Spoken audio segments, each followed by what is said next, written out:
Students, SBN college of education की online class में आपका हार्दिक स्वागत है। हम पढ़ रहे थे विद्यालय संस्कृति प्रबंध और शिक्षक। इसमें हमने विद्यालय का अर्थ, उसकी आवश्यकता, उसकी विशेषता ये पढ़ा। उसके बाद हमने प्रबंध पढ़ा, प्रबंध का अर्थ पढ़ा और अर्थ में बताया कि प्रबंध होता क्या है। प्रबंध एक संगठन होता है और यह हर विद्यालय के लिए एक जीवनदायिनी शक्ति है। प्रबंधन से ही हम निश्चित लक्ष्य और उद्देश्यों को प्राप्त कर सकते हैं। और कई मनोवैज्ञानिकों ने ये भी स्पष्ट किया है कि प्रबंधन एक ऐसी संगठन प्रक्रियाएं हैं जो प्रत्येक विद्यालय के कक्षा कक्ष में पाई जाती हैं, जो आने वाले भारतीय इतिहास या भारतीय नागरिकों को क्या करती है, विकसित करती है। भारतीय लोगों को क्या करती है, विकसित करती है। इस प्रकार के कुछ मनोवैज्ञानिक ने अपने विचार स्पष्ट किए हैं कि प्रबंधन है तो प्रबंधन से ही प्रशासनिक कार्य संचालित होते हैं। और विद्यालय शिक्षा में तो सबसे ज़्यादा प्रबंधन की महत्वपूर्ण भूमिका होती है। एक संगठन का कार्य करता है, एक नियोजन का कार्य करता है, एक नियंत्रण का कार्य करता है, एक निर्देशन के कार्य में प्रबंधन की जिम्मेदारी होती है। तो इन सब के बारे में हमने पढ़ा था। आज हम पढ़ रहे हैं, आज की क्लास में वो पढ़ रहे हैं प्रबंधन के उद्देश्य। तो उद्देश्य में पहला उद्देश्य है कि शिक्षाविद द्वारा बनाए गए, शिक्षाविदों के द्वारा बनाए गए लक्ष्यों को निष्ठापूर्वक पूर्ण करें। यानी सबसे पहला उद्देश्य है शिक्षाविद जो हैं उन शिक्षाविद के द्वारा बनाए गए लक्ष्यों को, यानी जो लक्ष्य बनाए हैं शिक्षाविदों ने, उन लक्ष्य को निष्ठापूर्ण पूर्ण करें। निष्ठापूर्ण पूर्ति करें। कहने का मतलब है कि जो शिक्षाविद है, शिक्षाविदों के द्वारा जो लक्ष्य निर्धारित किए गए हैं उन लक्ष्यों को अपनी निष्ठा से कार्य करें।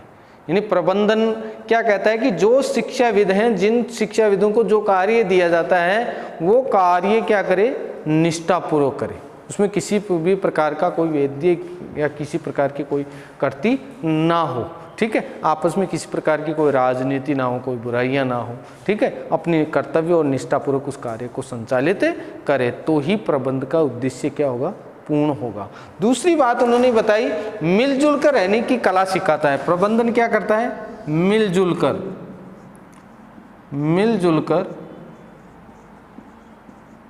रहने की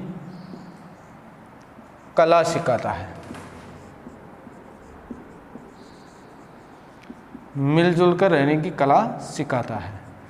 यानी कहने का अर्थ यह है कि प्रबंधन क्या कहता है, प्रबंधन करता है कि भाईचारा आपस में रहकर ही हम क्या कर सकते हैं, किसी कार्य को संचालित कर सकते हैं। तो प्रबंध एक ऐसा कार्य है जो मिलजुल कर रहने की कला को सिखाता है। ठीक है, क्योंकि आपस में विरोध करने से कोई भी कार्य संचालित नहीं होता। क्योंकि प्रबंधन कमेटी एक ऐसी कमेटी होती है कि कमेटी में एक दूसरे का सहयोग जरूरी है और एक दूसरे का सहयोग होगा तो ही वो कार्य संचालित हो सकता है, तभी वो अपने लक्ष्य को प्राप्त कर सकता है, वरना अपने लक्ष्य को प्राप्त नहीं कर सकता। और इसलिए मिलजुल कर रहना उसको बहुत ज़रूरी होता है। इसलिए प्रबंधन सबको क्या सिखाता है कि मिलजुल कर रहने की कला विकसित करता है। तीसरा है विद्यालय संबंधी गतिविधियों तथा कार्यों का संचालन करता है। विद्यालय संबंधी गतिविधियों को संचालन करता है। गतिविधियों का क्या करता है, संचालन करता है। ठीक है, गतिविधियों के कार्यों को संचालन करता है, ये काम करता है। यानी विद्यालय में जो भी खेलकूद संबंधी कार्य हैं, परीक्षा नियोजित कार्य हैं, सांस्कृतिक नियोजित कार्य हैं, शिक्षा को विकसित करने के कार्य हैं, किस प्रकार का पाठ्यक्रम रखा जाए, कितने घंटे क्लासें दी जाए, किस प्रकार का टाइम टेबल रखा जाए। ठीक है, मध्यांतर कितने समय का होना चाहिए, कालांश कितने समय का होना चाहिए, कक्षा में फर्नीचर की कैसी व्यवस्था होनी चाहिए, लाइट की कैसी व्यवस्था होनी चाहिए, कक्षे की चौड़ाई लंबाई कितनी होनी चाहिए, विद्यालय का ग्राउंड कितना होना चाहिए, ये सारी भौतिक और मानवीय दोनों सुविधाओं को ध्यान में रखकर ही क्या किया जाता है, विद्यालय संबंधी गतिविधियों का क्या करते हैं, संचालन करते हैं। कि प्रधानाध्यापक को कमेटी में शामिल किया जाता है, प्रधानाध्यापक एक प्रवेश कमेटी गठित करता है, प्रवेश कमेटी के साथ एक पाठ्यक्रम कमेटी गठित करता है और उसी प्रबंध कमेटी के आधार पर अभिभावकों को उसमें शामिल किया जाता है और उसी के आधार पर विद्यालय का क्या किया जाता है, संचालन किया जाता है। तो बिना कमेटी से किसी भी विद्यालय का संचालन संभव नहीं है, इसलिए प्रबंधन की बहुत आवश्यकता है। इसलिए ये उद्देश्यपूर्ण होता है कि विद्यालय की जितनी भी गतिविधियाँ हैं, जितने भी प्रोग्राम्स होते हैं विद्यालय में, जितने भी सांस्कृतिक प्रोग्राम होते हैं, खेलकूद प्रोग्राम होते हैं, एनएसएस के प्रोग्राम होते हैं, स्काउट्स के प्रोग्राम होते हैं, इन सब की गतिविधियां शामिल होती है। इन्हीं गतिविधियों का शामिल करने का काम किसका होता है, प्रबंधन का होता है। ठीक है, उसके बाद आता है विद्यालय में सहयोग की भावना लाना। चौथा क्या है, विद्यालय में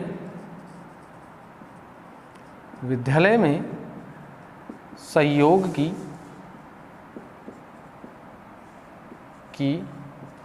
भावना लाना।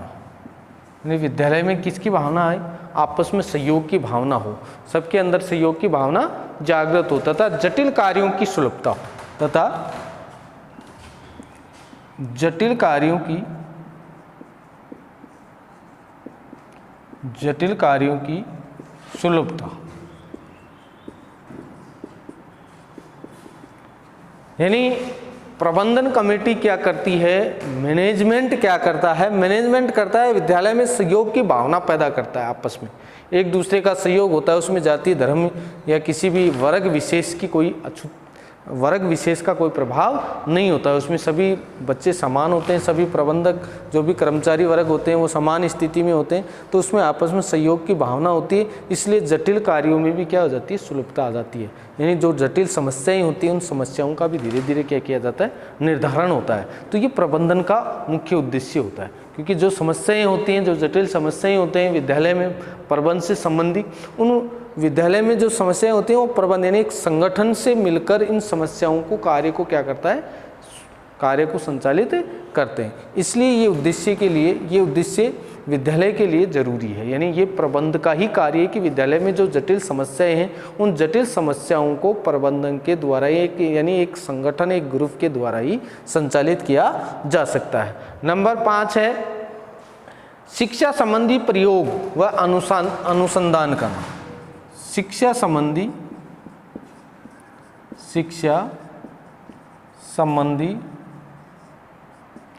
प्रयोग व अनुसंधान कार्य करना। यानी शिक्षा संबंधी जो प्रयोग होते हैं, जो चाहे वो साइंस विषय से संबंधित हो या अन्य कोई कार्य से संबंधित हो, उनके लिए क्या होती है, समुचित व्यवस्था करता है। अनुसंधान कार्यों के लिए भी क्या करता है, समुचित व्यवस्था। ये कौन करता है, प्रबंधक का कार्य होता है। ठीक है, यानी शिक्षा संबंधी कोई भी प्रयोग होता है, किसी प्रकार की भौतिक या मानवीय क्रियाओं में जो परिवर्तन करना होता है, या पाठ्यक्रम में जो परिवर्तन करना होता है, या सांस्कृतिक गतिविधियों में जो परिवर्तन करना होता है, या विचारों में कोई परिवर्तन, जो पाठ्यक्रम की जो सेमेस्टर की प्रक्रियाएं होती हैं, या द्विवार्षिक होती हैं या एकमासिक होती हैं, इन सब समस्याओं को दूर करने का, उन पर प्रयोग करने का और उन पर अनुसंधान कार्य यानी खोज कार्य पूर्ण करने का काम भी कौन करता है, प्रबंधन करता है। इन सब की समुचित व्यवस्था की जिम्मेदारी किसकी होती है, एक संगठन की होती है, एक विद्यालय कमेटी की होती है। ठीक है, तो ये थे प्रबंधन के उद्देश्य। ठीक है, देखो पहला था शिक्षाविद द्वारा बनाए गए लक्ष्य को क्या किया जाए, निष्ठापूर्ण किया जाए। यानी जो कमेटी ने, जो प्रबंध ने कार्य संचालित या कोई लक्ष्य को, निश्चित लक्ष्य प्राप्त करने के लिए कोई कार्य संचालित किया है, उस कार्य को पूर्ण करने के लिए क्या होना चाहिए, अपना कार्य निष्ठापूर्वक करना चाहिए शिक्षाविदों को। दूसरा है मिलजुल कर रहने की भावना का संगठन से प्राप्त होती है। तीसरा है विद्यालय संबंधी गतिविधियों को संचालित करती है। चौथा है विद्यालय में सहयोग की भावना लाता है तथा जटिल कार्यों को भी सुलभ बना देता है, यानी सरल बना देता है जटिल कार्यों को भी। कौन, प्रबंधन कमेटी। ठीक है। पांचवा है शिक्षा संबंधी प्रयोग व अनुसंधान कार्य को समुचित व्यवस्था कौन करता है? प्रबंधन करता है। तो ये सारी गतिविधियां किसकी होती है? कमेटी की होती है, एक प्रबंध कमेटी की होती है। जिस प्रकार मान लो हम हमारी छोटी स्कूलें होती हैं, उसमें 15 अगस्त 26 जनवरी, ठीक है, राष्ट्रीय त्यौहार मनाए जाते हैं। उन त्योहारों में भी प्रबंध कमेटी का विशेष महत्व होता है। ठीक है। उसी में सबको अलग अलग कार्य संचालित किए जाते हैं और जो संगठन के माध्यम से जो कार्य होता है वो कार्य अपनी निष्ठापूर्वक कोई व्यक्ति करता है तो उसमें सहयोग की भावना पैदा होती है, भाईचारा बढ़ता है और वो कार्य भी अच्छी तरह से संचालित होता है। तो प्रबंध के ये निश्चित उद्देश्य निर्धारित किए गए हैं। ठीक है। अब है विद्यालय प्रबंध की आवश्यकता और महत्व। विद्यालय प्रबंध की आवश्यकता क्यों है और उसकी क्या महत्व है? विद्यालय कमेटी मैनेजमेंट है, तो मैनेजमेंट होने के बाद भी इसकी आवश्यकता क्यों पड़ी हमें और क्या इसके महत्व हैं? प्रबंधन की, विद्यालय प्रबंध की आवश्यकता एवं महत्व, यानी इसकी आवश्यकता क्या है और महत्व क्या है? देखो, जीवनदायिनी है प्रबंधन। क्या है? एक जीवनदायिनी शक्ति है वैसे तो, ठीक है। और कोई भी कक्षा कक्ष है, उस कक्षा कक्ष में किसी न किसी बालक का निर्माण होता है जो राष्ट्र को समर्पित होता है। जो क्या होता है? राष्ट्र को समर्पित होता है। तो कक्षा कक्ष एक प्रबंधन, जो कक्षा कक्ष में कार्य को संचालित करने के उद्देश्य से जो किया जाने वाला कार्य है, वो कार्य किसका है? प्रबंधन। क्योंकि प्रबंधन कहाँ से पैदा होता है? कक्षा कक्ष से पैदा होता है। तो इसलिए सुव्यवस्थित व सुसंगठित ज्ञान को वर्तमान आवश्यकता, यानी सुव्यवस्थित सुसंगठित व्यवस्था को वर्तमान में लागू करने के लिए प्रबंधन की आवश्यकता है। यानी हमारी व्यवस्था सुचारू रूप से, व्यवस्थित रूप से और संगठित रूप से चले, इसको वर्तमान में चालू रखने के लिए, लागू रखने के लिए इस प्रकार के संगठन की आवश्यकता है। ठीक है। जिस प्रकार एक जनसंख्या शब्द आता है, इस जनसंख्या बहुत सी है, हमारे भारत की बहुत सी जनसंख्या, लेकिन इसको संचालित करने के लिए एक प्रशासनिक, एक राजनीतिक संगठन की क्या होती है? आवश्यकता होती है और वो इसको संचालित करते हैं। उसी प्रकार किसी भी विद्यालय को संचालित करने के लिए भी एक कमेटी की आवश्यकता पड़ती है। ठीक है। प्रत्येक विद्यार्थी तक पहुंचाने का सबसे व्यापक, यानी शिक्षा एक ऐसी है कि प्रत्येक विद्यार्थी तक पहुंचाना जरूरी है और वो बिना संगठन संभव नहीं है। संपूर्ण रूप से हम प्रत्येक विद्यार्थी तक एजुकेशन को पहुंचाते हैं, तो उस प्रत्येक विद्यार्थी तक उसके अनुरूप जो एजुकेशन प्राप्त हो वो किससे संभव हो? प्रबंधन से संभव है। इसलिए इसकी आवश्यकता है। सशक्त माध्यम विद्यालय की शिक्षा व्यवस्था ही है। विद्यालय संपूर्ण शैक्षिक प्रक्रिया की एक आधारभूत स्थिति है। शैक्षिक प्रक्रिया की क्या है? विद्यालय संपूर्ण शैक्षिक प्रक्रिया की एक आधारभूत संगठन इकाई है। एक आधारभूत संगठन इकाई है शैक्षिक स्थिति की, क्योंकि इसके बगैर बिना शिक्षा का विकास संभव नहीं है। क्योंकि दूरस्थ बच्चों तक भी एजुकेशन पहुंचाना बहुत मुश्किल है, बड़े से बड़े क्षेत्रों तक भी, यानी बच्चे दूर दूर तक रहते हैं, दूर दूर तक विद्यालय नहीं होती हैं, लेकिन विद्यालयों की व्यवस्था करता है। विद्यालयों की व्यवस्था के साथ साथ प्राथमिक, उच्च प्राथमिक, ठीक है, इसके साथ साथ कॉलेज है, इन सब की व्यवस्थाएं होती हैं। तो ये किसके द्वारा संभव? प्रबंधन के द्वारा। और ये गतिविधियां विकसित होती रहती है और इन्हीं गतिविधियों के कारण विद्यालय प्रबंध की क्या करती है? आवश्यकता पड़ती है। प्रत्येक संस्था के अपने लक्ष्य और आदर्श होते हैं, यानी विद्यालय प्रबंध कमेटी के प्रत्येक विद्यालय जो है या प्रत्येक जो क्षेत्र है विद्यालय का जो प्रबंधन है, उनके लक्ष्य और उद्देश्य भिन्न भिन्न होते हैं। क्या होते हैं? भिन्न भिन्न होते हैं। ठीक है। जैसे सैनिक स्कूलें होती हैं, नवोदय विद्यालय होती हैं, ठीक है, इसके अलावा राज्य क्षेत्रीय स्कूलें होती हैं। उन सबका लक्ष्य और उद्देश्य क्या होते हैं? भिन्न भिन्न होते हैं, सबके एक समान नहीं होते हैं। ठीक है। और उन आदर्शों और उनकी सफलतापूर्ण पूर्व प्राप्ति के लिए उचित प्रबंधन की आवश्यकता है। यानी इनको सफलतापूर्वक निश्चित करने के लिए उचित प्रबंधन होना जरूरी है। यानी किसी भी विद्यालय को, किसी को भी सर्वांगीण विकास करने के लिए, बालक का सर्वांगीण विकास और प्रत्येक बालक को शिक्षा पहुंचाने के लिए एक वर्तमान स्थिति में एक प्रबंधन की आवश्यकता है, इसलिए कि ये सुचारू रूप से विकसित हो सके, सुचारू रूप से चल सके।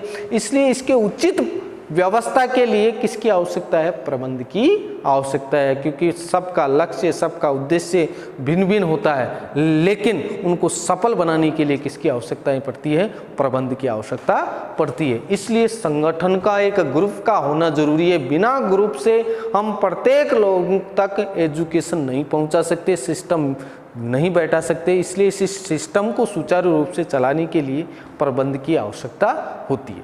इसलिए प्रबंध की आवश्यकता बहुत जरूरी होती है। विद्यालय प्रबंध का दिनों दिन महत्व बढ़ता रहा है। यानी वर्तमान में सबसे ज्यादा महत्व किसका बढ़ रहा है? प्रबंधन। क्यों बढ़ रहा है? क्योंकि बिना कमेटी के, बिना संगठन से कोई भी कार्य संचालित नहीं हो सकता। क्योंकि मान लो अगर एक छोटा सा उदाहरण देके 50 केजी वजन है, अगर 50 केजी को 5 व्यक्ति उठाते हैं तो 10-10 केजी आता है, ठीक है। अगर एक ही उठाए तो एक के कितना होगा? 50, इसलिए वो भारी हो जाएगा। यानी ये कार्य इसके द्वारा संचालित नहीं होगा। इसी कारण एक विस्तृत क्षेत्र को संचालित करने के लिए एक संगठन की आवश्यकता होती है, और दिनों दिन इस संगठन को, यानी किसी कार्य को संचालित करने के लिए वर्तमान में सबसे ज़्यादा प्रबंधन की आवश्यकता है। बिना संगठन, बिना ग्रुप, बिना संगठित समूह के कोई भी कार्य संचालित नहीं होता। इसलिए विद्यालय में संगठन या प्रबंधन की बहुत अधिक आवश्यकता होती है। विद्यालयों की सेवाओं में वृद्धि होती है। विद्यालयों की सेवाओं में, यानी प्रबंधन से क्या होता है? विद्यालयों की सेवाओं में वृद्धि होती है। विद्यालयों की जो सेवाएं हैं, ठीक है, उन सेवाओं में क्या होती है? वृद्धि होती है। जैसे वर्तमान में 10वीं तक गवर्नमेंट ने क्या कर दिए? इंग्लिश मीडियम स्कूलें खोल दी, मॉडल्स स्कूलें खोल रखी हैं, कस्तूरबा गांधी विश्वविद्यालय खोल रखी है। तो ये सारी घुमक्कड़ जनजातियों के लिए हॉस्टल सुविधाएं दे रही है सरकार, ठीक है। जो मुख्य मंदिर विद्यार्थी उनके लिए स्कूलें खोल रखी हैं। तो ये सारी क्या है? प्रबंधन से ही संभव है। और ये विद्यालयों के लिए क्या करते हैं? दिनों दिन सेवाएं बढ़ा रहे हैं। यानी इनसे सेवाएं विकसित, प्रत्येक लोगों को सेवाएं विकसित हो रही हैं, और प्रत्येक बच्चा एजुकेशन को प्राप्त कर रहा है। यानी जो लक्ष्य जो रखा गया था, जो उद्देश्य रखा गया था, जो निश्चित लक्ष्य रखा गया था एजुकेशन सिस्टम में, उस एजुकेशन सिस्टम को प्रबंध के द्वारा ही क्या किया जा रहा है? पूर्ण किया जा रहा है। इसलिए इसका महत्व है, इसलिए इसकी आवश्यकता पड़ती है। विद्यालय से अनेक प्रकार की सामाजिक और सांस्कृतिक, राजनीतिक प्रतिभाओं का जन्म होता है। यानी विद्यालय प्रबंध से राजनीतिक, सामाजिक, सांस्कृतिक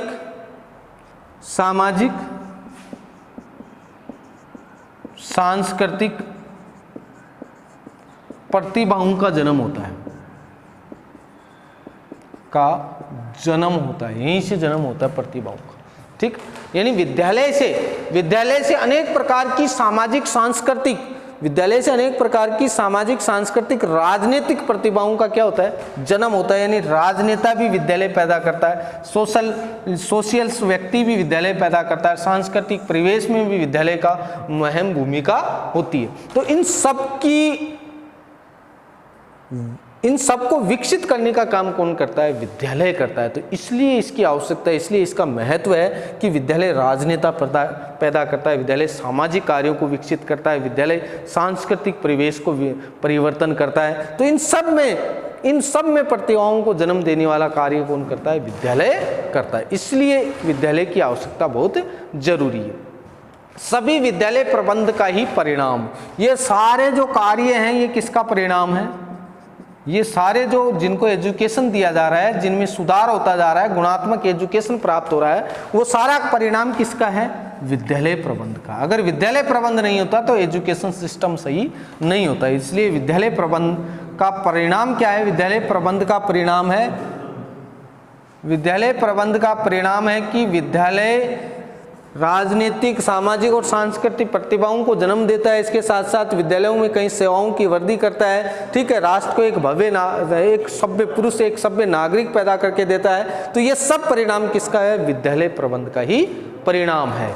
शिक्षा की गुणवत्ता को बनाए रखने के लिए, शिक्षा की गुणवत्ता को बनाए रखने के लिए विद्यालय प्रबंध की आवश्यकता है। यानी शिक्षा की गुणवत्ता बहुत जरूरी है। शिक्षा की गुणवत्ता को बनाए रखने के लिए विद्यालय में एक कुशल प्रबंध की आवश्यकता होती है। एक कुशल प्रबंध की क्या होती है? आवश्यकता होती है। यानी विद्यालय प्रबंध को विकसित करने के लिए एक कुशल, योग्य एवं प्रबंध की क्या होती है? आवश्यकताएं होती है। इसलिए विद्यालय को एक गुणात्मक सुधार के लिए कई प्रकार के लक्ष्य और महत्व रखे गए हैं, जिनमें सबसे पहला है मानव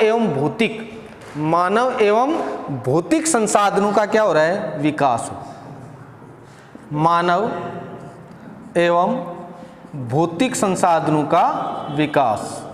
मानव और भौतिक संसाधनों का क्या हो? बंद करे यार तो।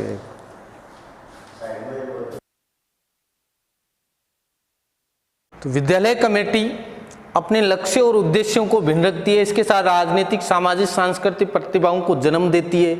और ये सारा परिणाम किसका है? विद्यालय प्रबंध का है। तो विद्यालय प्रबंध इन सब कार्यों को क्या करती है? संचालित करती है। अब है इसकी आवश्यकता और महत्व, यानी इसमें गुणात्मक जो सुधार करता है वो प्रबंधन करता है। तो जो प्रबंधन इसमें गुणात्मक सुधार लाता है, तो इसके कुछ तत्व हैं, वो तत्व हम अगली कक्षा में अध्ययन करेंगे। ठीक है, थैंक यू।